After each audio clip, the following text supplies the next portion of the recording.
Alors, je suis Marc Gervais, je suis le directeur exécutif de l'IMC2, l'Institut multidisciplinaire en cybersécurité et cyberrésilience.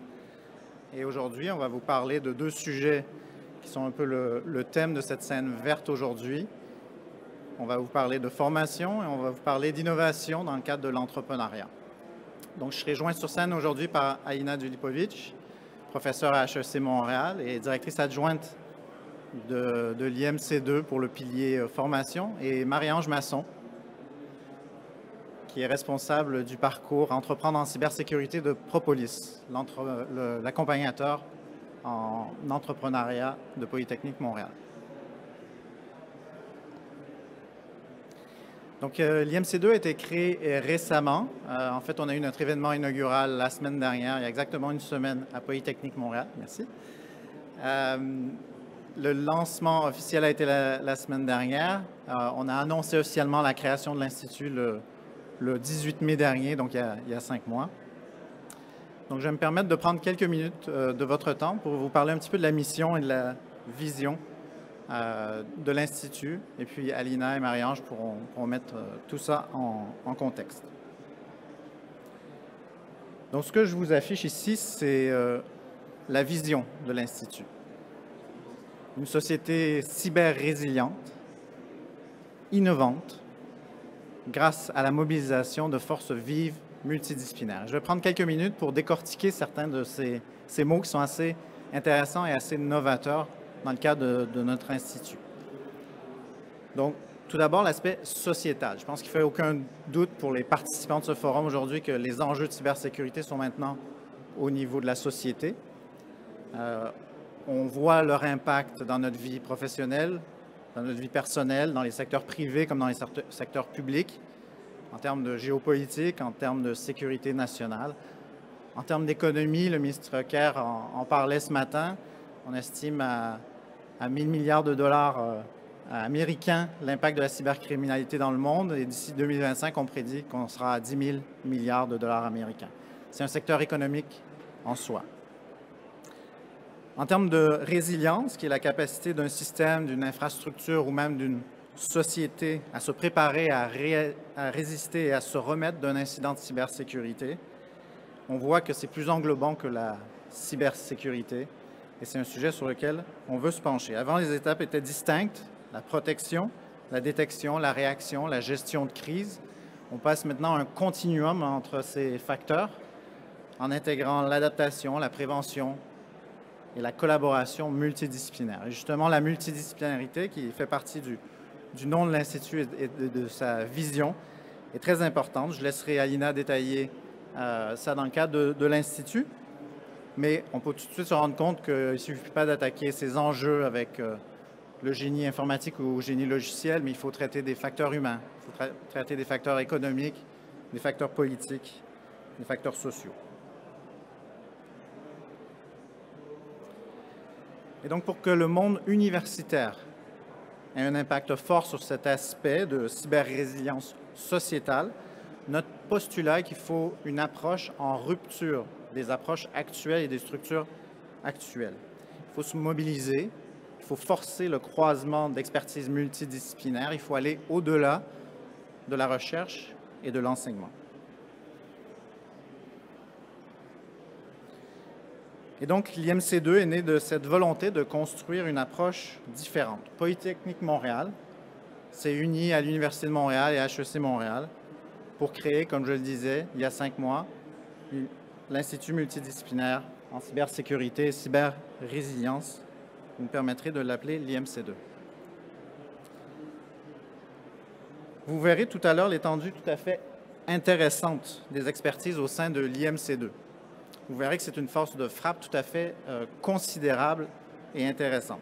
Mais on n'a pas la prétention de rassembler l'ensemble des expertises, ni de représenter l'ensemble de la complexité de ces expertises qui sont nécessaires pour traiter les sujets et les enjeux qui nous intéressent. C'est pourquoi cette démarche se veut ouverte. D'autres universités se joindront à notre institut, ce qui nous permettra d'aller plus loin dans le traitement de la complexité du sujet qui nous intéresse.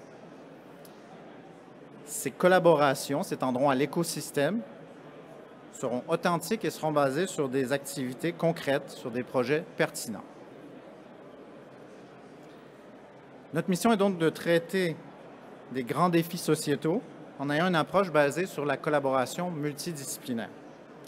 La structure mise en place pour l'Institut reflète cette mission.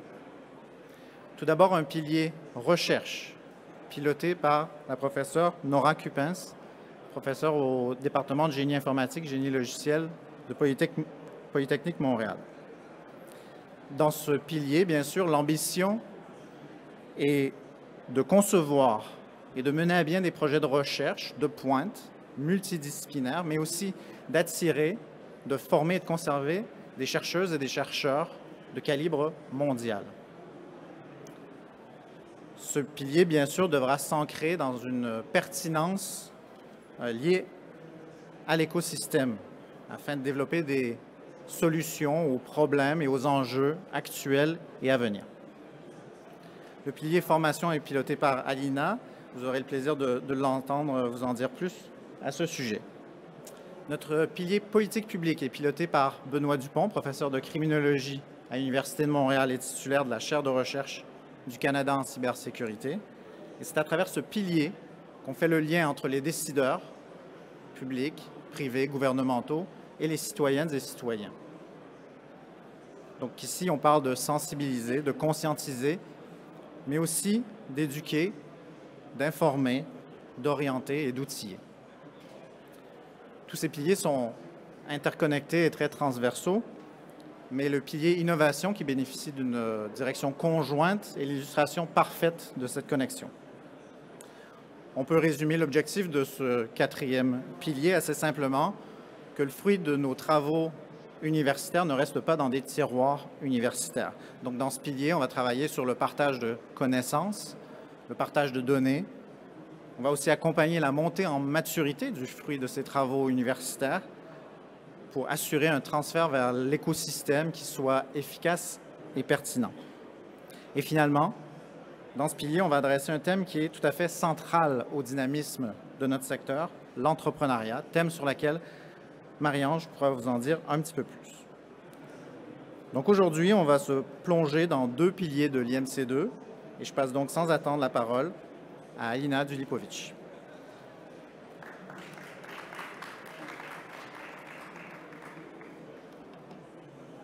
Merci.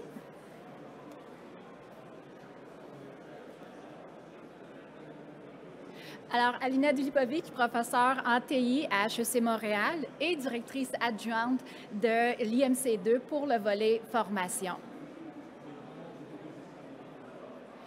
Comme Marc vous l'a très bien dit, à la base, il y a 3 universités qui ont mis leurs ressources ensemble. Donc, pour le volet formation, il y a plusieurs départements qui maintenant peuvent travailler, collaborer ensemble. De Polytechnique, on a génie informatique, génie logiciel, mathématiques, génie industriel, génie électrique, génie civil. Université de Montréal, on parle de criminologie, droit, informatique, sciences publiques, communication. Et puis à HEC Montréal, il y a finance, management, technologie de l'information, entrepreneuriat, sciences de la décision, sciences comptables. Donc ça, c'est juste pour commencer. On n'est absolument pas en train de dire que c'est notre liste finale. On compte justement présentement sur 15 départements et plus de 40 professeurs, enseignants, maîtres d'enseignement impliqués et qu'on veut tous collaborer et faire des projets ensemble en cybersécurité.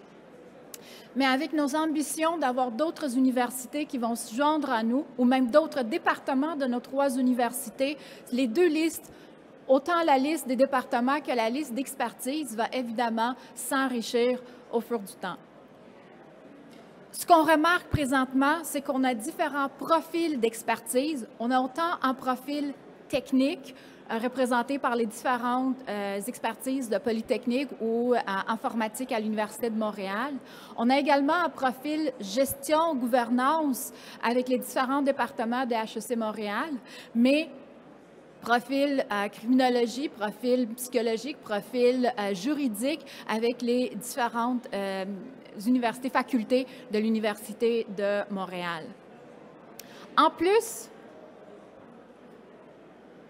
il ne faut pas oublier que nos 3 universités ont des hubs d'innovation, donc on peut compter également sur Propolis à École Polytechnique, sur Millennium à l'Université de Montréal et sur la base entrepreneuriale de HEC Montréal. Ça nous permettra donc de mettre ensemble les ressources de ces hubs d'innovation pour propulser davantage la relève en entrepreneuriat et dans l'entrepreneuriat technologique ici notamment. Et finalement, la formation continue, la formation de perfectionnement avec le Centre de formation continue de Polytechnique et l'École des dirigeants des HEC Montréal. C'est là la force de notre réseau, de ce que l'IMC2 met ensemble.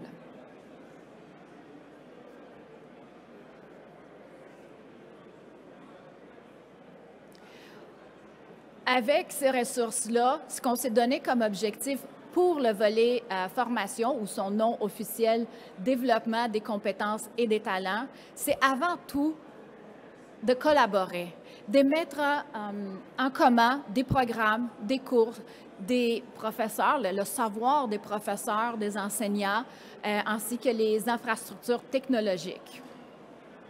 Soutenir la formation multidisciplinaire, interfacultaire.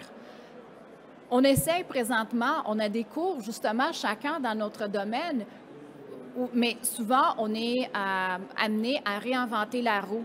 Alors l'objectif de l'IMC2, c'est de soutenir cette collaboration pour qu'on ne doive pas réinventer la roue. Je vous donne un exemple simple, je dois enseigner des cours d'analyse des risques cyber. Je n'ai pas le choix que de parler également du côté technique, du côté juridique, parce qu'il y a des risques techniques et des risques juridiques également, pas juste les risques d'affaires. Il y a déjà du matériel pédagogique qui a été développé par la faculté de droit pour leurs cours. Il y a du matériel pédagogique qui est développé à Poly dans le cadre de leurs cours.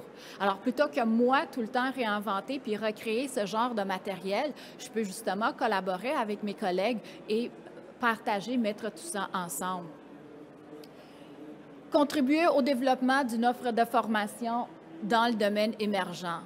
Avec toutes ces ressources et surtout la variété d'expertise qu'on a maintenant à notre disposition, on peut créer des cours des cours et des formations de façon plus globale qui vont être évolutives, qui vont s'adapter rapidement aux besoins du marché. On n'a pas besoin d'attendre, je ne sais pas si vous êtes familier avec les délais dans le domaine universitaire, mais on n'a pas besoin d'attendre longtemps avant de faire des changements. On a les ressources, on a l'expertise, on peut s'adapter rapidement, ou plus rapidement que présentement. Et finalement, soutenir la formation continue et de perfectionnement grâce justement aux collaborations avec l'École des dirigeants et le Centre de perfectionnement formation continue de Poly. On pourra donc avoir même ces formations, pas juste auprès des étudiants dans la formation diplômante, mais aussi près de professionnels qui sont là pour des besoins très spécifiques de courte durée. Pour atteindre ces objectifs, il faut avouer qu'on n'est pas isolé, ou en tout cas, on ne veut pas rester isolé sur la montagne. On veut faire partie de l'écosystème. Un écosystème dans lequel il y a plusieurs partenaires industriels ou des acteurs gouvernementaux. À titre d'exemple, j'ai juste mis quelques noms ici, mais ce n'est pas toute notre liste de partenaires. Desjardins, Deloitte, le groupe REA et Cybereco ont contribué à la création, au développement du matériel pédagogique et la livraison d'un programme de maîtrise à l'École polytechnique. Donc, justement, grâce à cette collaboration, à la mise en commun des ressources, ça a été un programme beaucoup plus riche, beaucoup plus intéressant pour les étudiants. D'autres projets en cours. Ça a été un peu difficile de choisir juste quelques exemples, mais on a pris 3. Premièrement, je vais parler de notre collaboration avec l'OBVIA. Alors, l'OBVIA, c'est l'Observatoire attaché à l'Université Laval à Québec. Et puis, notre objectif dans le cadre de ce projet, c'est de cartographier la formation en cybersécurité au Québec. que ce soit pour des acteurs gouvernementaux, que ce soit pour des partenaires industriels ou que ce soit pour des étudiants potentiels. On a besoin de savoir qu'est-ce qui est offert, où est offert à travers le Québec. Donc, l'objectif serait d'avoir un outil vivant qui permet de faire de recherche par région géographique. À Rimouski, qu'est-ce qu'on a comme formation en cybersécurité? Ou par sujet, où est-ce qu'on a des formations sur l'analyse des risques? Ou par centre universitaire, etc. Oui, on s'entend que le grand défi de ce projet va être de garder l'outil à jour, que la formation, les informations qui sont affichées, probablement à travers une interface web, ça soit toujours à jour. Mais on voit déjà l'utilité où des entreprises pourraient dire, qu'est-ce que je peux trouver comme diplômé dans quel domaine de formation dans telle région, où le gouvernement, les acteurs gouvernementaux pourraient décider en fonction de cette information-là dans quel centre, université ou dans quelle région investir afin d'atténuer le problème de pénurie de main-d'œuvre spécialisée. Donc, ce projet est en cours. On est encore à la phase de cartographier les cours, les programmes offerts au premier, deuxième cycle dans les universités à travers le Québec. Avec tout le réseau dont je vous ai parlé, que j'ai décrit plus ou moins en détail les différentes expertises, c'est notre but d'avoir des outils pour qu'on puisse collaborer.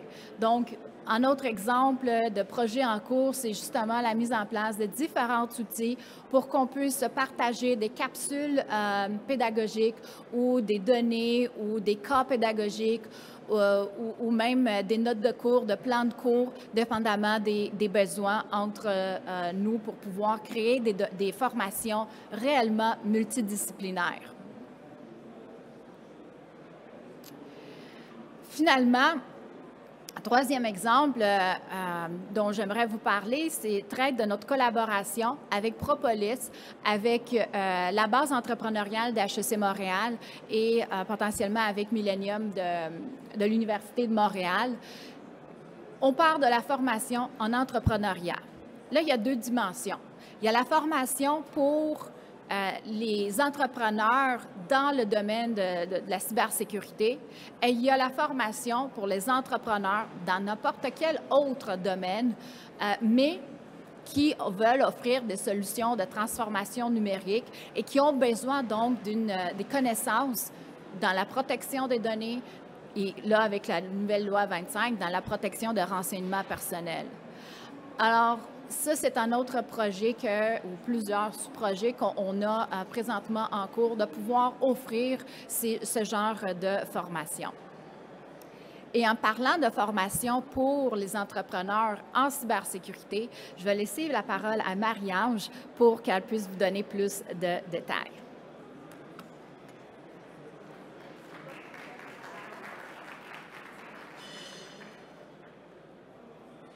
Bonjour à tous. Alors moi, je vais vous raconter un peu une petite histoire de quelque chose qui a démarré il y a à peu près 2 ans. Vous expliquer qu'est-ce qu'on a appris de cette histoire et puis un peu les perspectives qui s'en viennent. Donc cette histoire... Attends, il est où le cliquet? Merci.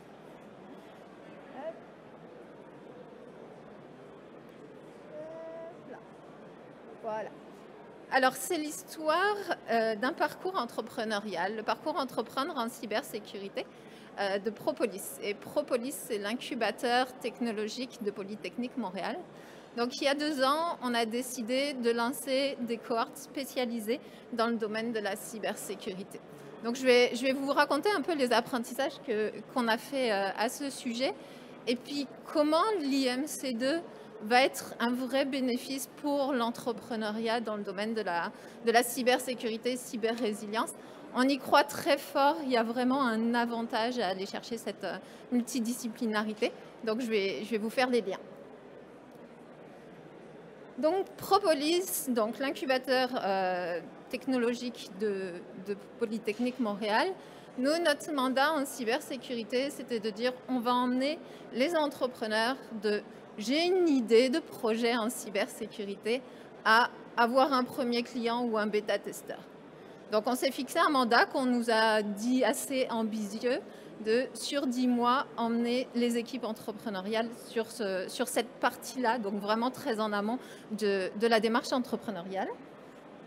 On a eu deux cohortes qui ont été faites, la deuxième est en cours, donc 10 projets dans chaque cohorte, une vingtaine d'entrepreneurs à chaque fois. C'est des cohortes qui durent 10 mois, qui sont faites à distance. Donc majoritairement, nos activités sont en ligne. Et pourquoi on a choisi ce format? C'est qu'en fait, une des conclusions qui a été faite, notamment suite à la première cohorte, c'est qu'il n'était pas justifié que par la pandémie, c'est qu'il y a beaucoup de professionnels en cybersécurité qui veulent démarrer leur entreprise. Donc, qui dit professionnel, dit qui démarre à temps partiel et travaille en même temps. Donc, le modèle traditionnel des incubateurs temps plein présentiel convenait pas à la clientèle, entre guillemets, en cybersécurité, parce qu'il y a une sorte de phase de transition pour les experts en cybersécurité qui ne vont pas jumper tout de suite temps plein dans un projet d'entreprise, mais qui vont vouloir une certaine phase d'adaptation, en fait. Et nous, on a un peu ce safe space d'adaptation, et le fait d'être à temps partiel et à distance permet cela. Parce que, chose que je n'ai pas précisée, l'incubateur est vraiment ouvert à tout le monde. On n'est pas réservé aux étudiants. On a des parcours spécifiques pour les étudiants de Polytechnique. Mais là, nous, on est vraiment ouvert à toute personne qui souhaite démarrer une entreprise en cybersécurité ou dans des domaines connexes type IoT, parce qu'il y a besoin de la cybersécurité pour que le modèle d'affaires fonctionne. Donc, les constats de notre cohorte et demie, vu que la deuxième est en cours. Puis je vois des visages connus dans le public. Premier aspect, on a eu 25 candidatures pour la première cohorte, pour 10 places, 28 pour la deuxième. Pourquoi je vous mets ce chiffre-là? Je vais le mettre plus en perspective. On a exactement le même programme en technologie propre. On avait une quarantaine de candidatures pour technologie propre. Donc, c'est un chiffre qui est quand même important à garder en tête, dans le sens où il montre qu'il y a un bassin entrepreneurial en cybersécurité qui est peut-être plus faible dans certains domaines. Donc, ça veut dire qu'on a un travail de débroussaillage en amont à faire qui est important. Deuxième aspect, on s'attendait à avoir beaucoup de projets technologiques. Et finalement, il y a deux créneaux que j'appellerais récurrents. Il y a les projets technologiques, et il y a aussi beaucoup de projets de modèles d'affaires basés sur la consultation.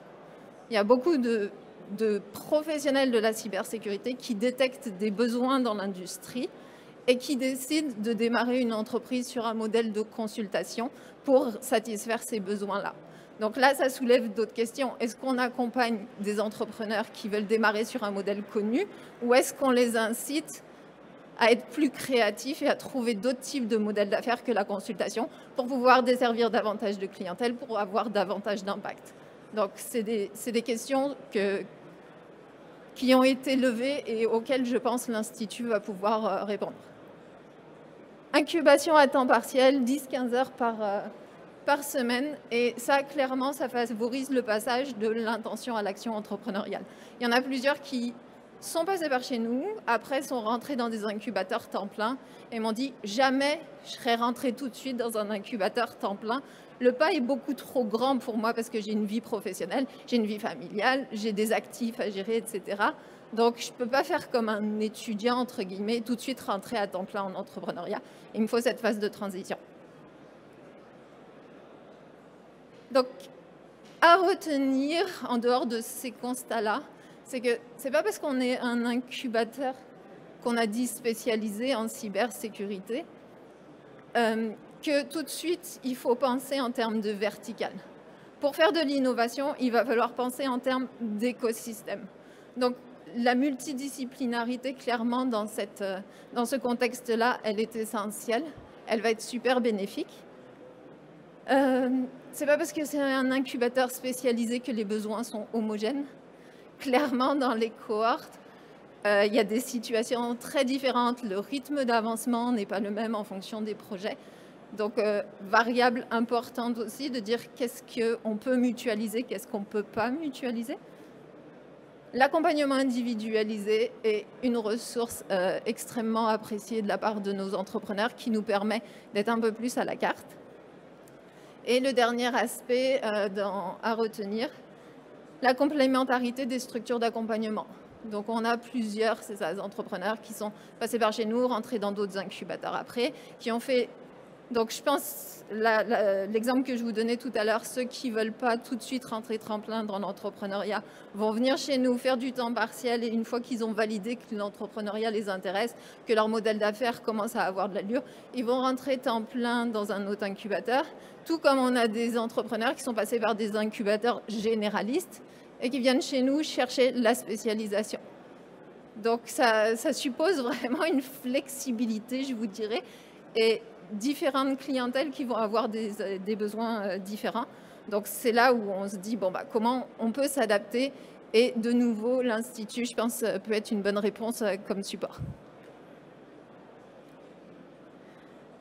Donc, les perspectives avec ce fameux Institut qui est une structure clé, je pense, en entrepreneuriat et innovation particulièrement. Je prêche un peu par ma paroisse. Mais définitivement, j'y crois depuis le début du parcours. On est plus fort ensemble, on va être plus créatif. Clairement, en cybersécurité, si on pense en silo, si on pense purement solutions technologiques, on n'arrivera pas à trouver les réponses satisfaisantes. Là, on a la chance avec l'Institut de pouvoir mélanger des profils, d'être créatif, de faire de la génération d'idées, qui va être essentiel pour aborder les problèmes de manière différente. On va pouvoir mélanger des personnes qui sont spécialisées en andragogie, par exemple, donc formation des adultes avec des profils tech, avec des profils business. Mais tout ça, ça peut donner lieu à des idées qui n'existent pas quand on travaille en silo et qui peuvent faire la différence dans l'écosystème. Donc après, c'est à nous de dire ces idées différentes, comment on les transforme, comment on transforme l'essai en affaires, en modèle d'affaires. La collision d'idées et de talents, donc ça revient un peu à ce que je viens de dire, qu'en innovation, c'est une des bonnes pratiques. Si on met que des personnes qui se ressemblent ensemble, on n'aura jamais des nouvelles idées. Donc là, typiquement, mélanger des profils, ça va amener des nouvelles idées. Et puis, c'est aussi un dénominateur commun avec l'entrepreneuriat qui est de dire, quand on démarre une équipe entrepreneuriale, il faut de la complémentarité. Ben, dans la naissance des idées, ça va être la même chose. La technologie mise en contexte, la technologie ne peut pas tout faire. Donc là, l'IMC2 va vraiment beaucoup pouvoir aider à voir l'innovation pas seulement comme de la commercialisation de nouvelles technologies, mais comme de l'innovation globale autour de nouvelles idées, autour de nouveaux modèles d'affaires. Exemple, aujourd'hui, il y a beaucoup la consultation qui revient comme modèle d'affaires. Est-ce que c'est un modèle d'affaires qu'on peut challenger en tant qu'expert de cybersécurité? Il y a peut-être d'autres façons de faire de la consultation qui pourraient faire qu'on peut desservir plus de clients qu'actuellement. Donc, c'est des questions sur lesquelles on peut se pencher. La résilience, donc là, avec l'IMC2, on parle de cyber-résilience. Je pense que je l'ai mis là parce que c'est peut-être un peu abstrait, mais pour moi, c'est important, qui vient du domaine de l'entrepreneuriat. La résilience, c'est une qualité entrepreneuriale. Donc, il y a un arrimage entre cette cyber-résilience et puis la résilience entrepreneuriale qui est nécessaire. Donc, des valeurs des atomes crochus, je dirais, en termes de valeurs. Et dernier aspect, un cyberavenir durable. Donc, c'est vrai que nous, on mise sur l'entrepreneuriat d'impact, initialement avec le parcours entrepreneurial en cybersécurité. Définitivement, l'impact avec la mission de l'Institut sera bien plus grand pour faire la différence dans l'écosystème et dans la société. Donc, on a bien hâte de capitaliser sur tout ça. Et si vous voulez parler à différentes personnes, ça, c'est nos collaborateurs. Éric Morin est peut-être de passage ou demain. Donc, c'est des personnes clés qui nous aident. Et voici des startups. On les remercie beaucoup pour tester nos services et nous aider à nous améliorer. Elles sont contentes d'avancer avec nous, mais nous, on est contents d'avancer avec eux aussi. Tout ça, c'est des noms. Ils sont soit au pavillon de la ville de Montréal, soit dans les allées, donc n'hésitez pas à discuter avec eux. Merci, bonne journée.